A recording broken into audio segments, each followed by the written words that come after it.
Prince Harry and Prince William's rift was planted in childhood as the heir and spare dynamic is doomed to failure, according to a royal author. In his upcoming book, Revenge, Meghan, Harry, and the War Between the Windsors, investigative journalist Tom Bower claimed that Prince Harry and his wife Meghan Markle had convinced themselves during their royal tour in Oceania that Prince William was jealous of their success. The Duke and Duchess of Sussex's first tour abroad as a married couple was a stellar success. Over the course of 16 days, Meghan and Harry carried out 75 engagements across Australia, Fiji, New Zealand, and Tonga, where they were constantly welcomed by huge crowds of well-wishers. In an extract published by the Sunday Times, the author sensationally claimed on October 23, 1 week into the tour, the die was cast. Harry and Meghan seemed to have convinced themselves that William was jealous of their success in Australia.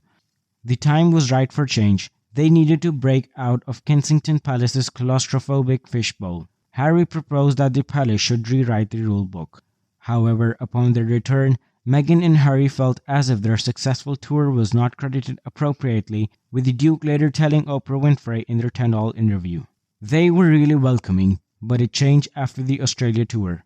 When Oprah asked whether there were hints of jealousy, the Duke responded by saying, "I just wish that we would all learn from the past."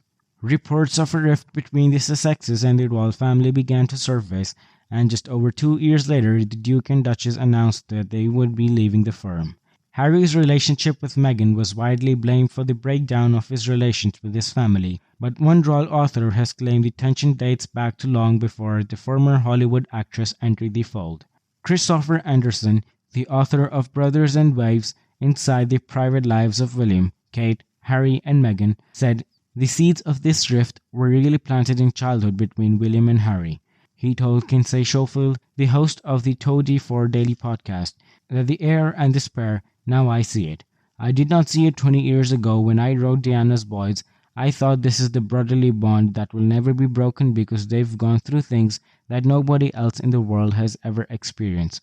But clearly the heir and despair dynamic is doomed to failure. It's just not going to work, and despair is only going to end up feeling trod upon. In keeping the hereditary nature of the royal family, the focus tends to be on the direct line of succession, which means Prince Charles, William, and his children are often at the forefront of the royal events. Most recently, Queen Elizabeth closed her Platinum Jubilee celebrations with a meaningful balcony appearance.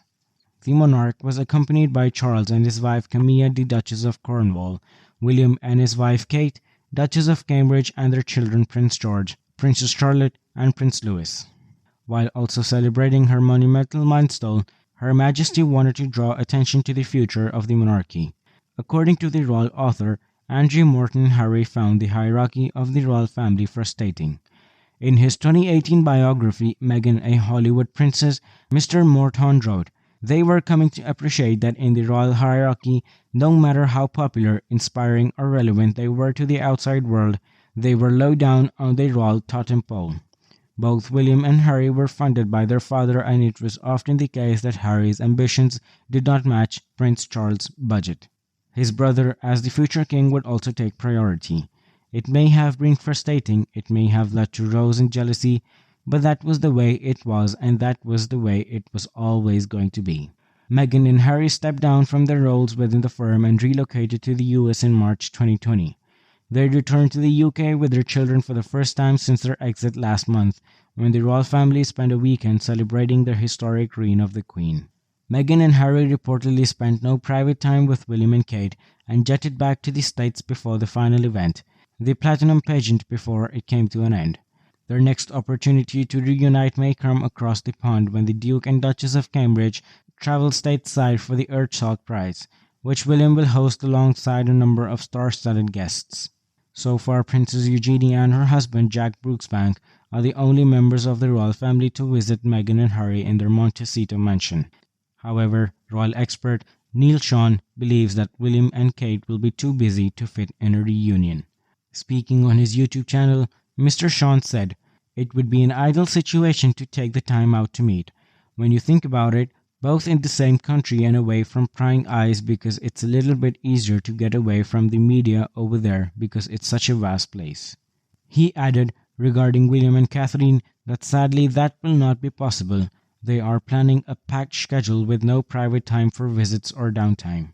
Revenge, Meghan, Harry, and the War Between the Windsors was written by Tom Bower and will be published by Blink Publishing on July 21.